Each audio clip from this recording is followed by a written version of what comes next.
Hello and welcome to AutoX. My name is Karan Mathur and you find me in the heart of South Delhi staring at a 1,000-year-old wall. And I will be honest with you, we were supposed to be in a dreamy location somewhere filming a proper travelogue. But while doing the research for that, I found myself pondering upon a question. I'm a millennial and I'm a foreign-bred Delhiite. So, what places does Delhi have to hold which show the significance of why it became the capital of our country? And today, I'm going to take you through the top 5 places spread across multiple generations and thousands of years apart, which show the timeline of how Delhi progressed and why it is the great capital of our country. So, without further ado, let's get started. We have many places to go and lots of things to show you.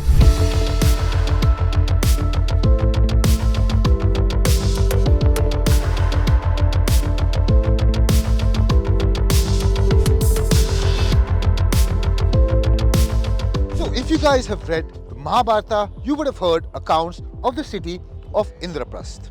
It was India's first smart city and established under the Kuru kingdom. It was also mentioned in Buddhist texts and under scriptures during Ashoka's reign. But scientists pinpoint its location somewhere around the Purana Killa area, but there is no evidence to prove that fact. So, if proven history is to be believed, around the 11th century AD, under the aegis of Anand Singh Tomar of the Tomar dynasty, he established the Lal Kot. This was the original Red Fort and had nothing to do with the Red Fort built by Shah Jahan 500 years later. This was the beginning stages of the fortification of Delhi and really served as an important figure in the timeline of the Delhi Sultanate.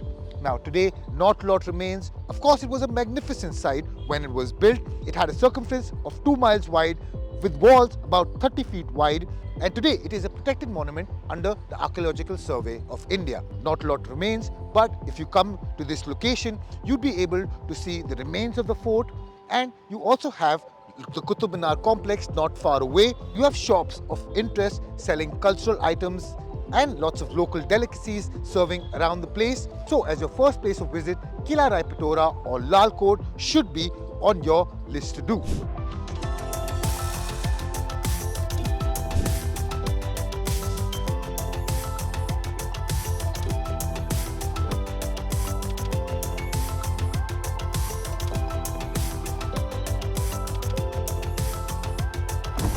Now, from Kila Rai Pitora, we now move 500 years in the future to 1648.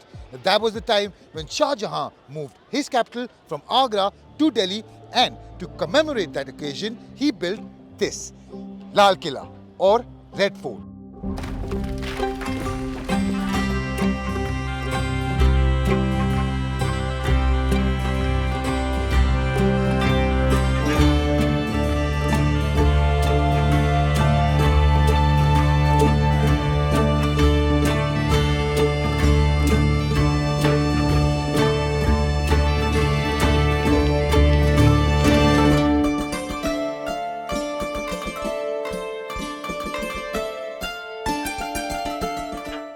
This was built as a fortified wall around the city of Shahjahanabad, which is now known as Old Delhi.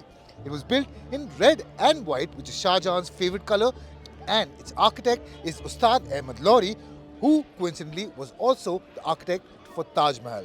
Now, it wasn't just important for the British Raj, but in 1948, Jawaharlal Nehru, the first Prime Minister of India, also delivered his first speech to the country right from these walls. This is quite important and also established Delhi as the administrative capital of India at that time. So now we move further to the British Raj and go to a place called Coronation Park, which is also significantly important for the timeline of Delhi.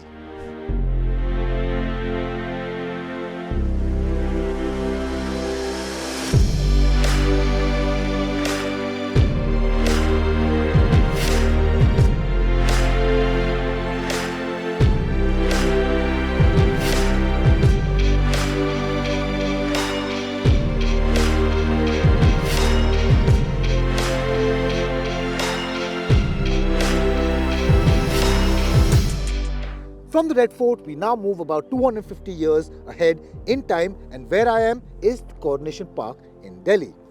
Now, the English imitated the traditions of Hindu and Muslims of getting the people together, and this exact place was the spot of the first darbar. Now that was initiated by Lord Lytton and done in order to commemorate the coronation of Queen Elizabeth as the Empress of India.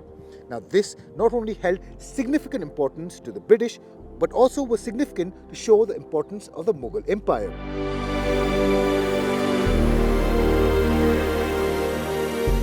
Today, the Coronation Park holds less significance in heritage, but is more of a place of leisure and entertainment for the people who live around the park.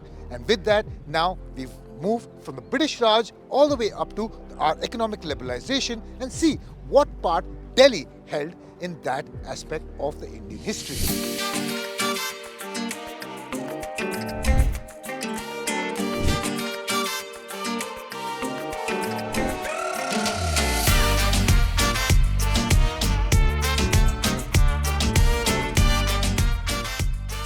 Now we move past 1947 and India's independence. Now this was a time of economic liberalization. There were many reforms which resulted in an absolute boom for the country. And you have places like this, Khan Market. Now this turned into commercial hubspot in the 1990s. It was started in 1951 and consisted of 154 shops, 71 residences which were given as seed land to immigrants from the northwest frontier. Now, today, this serves as a melting pot for the old and the new, and it's quite a popular destination for tourists and natives alike. Along with that, you also have places like the Indian Habitat Center, which serve as convention centers for people to get together and serve as a commercial hub spot for the young and upcoming.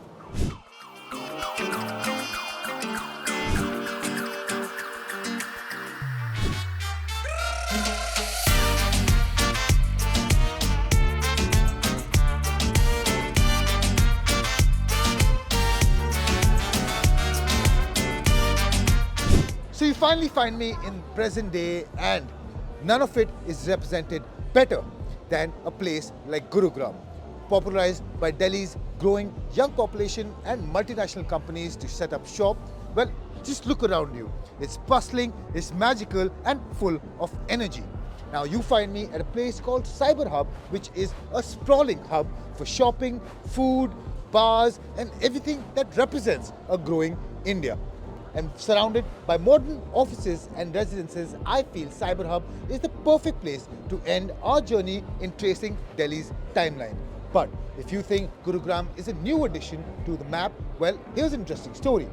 Gurugram was also said to be the birthplace of Guru Dronacharya, who was in fact the teacher to the Kauravas and Pandavas, which we mentioned first in our pre-Mughal period.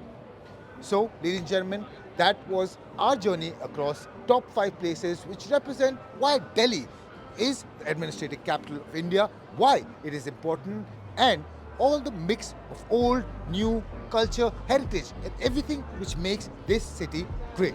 So as you guys can see, Delhi and its neighboring districts have always been steeped in history and never did lose in importance. And it has also grown into the metropolis that you see today.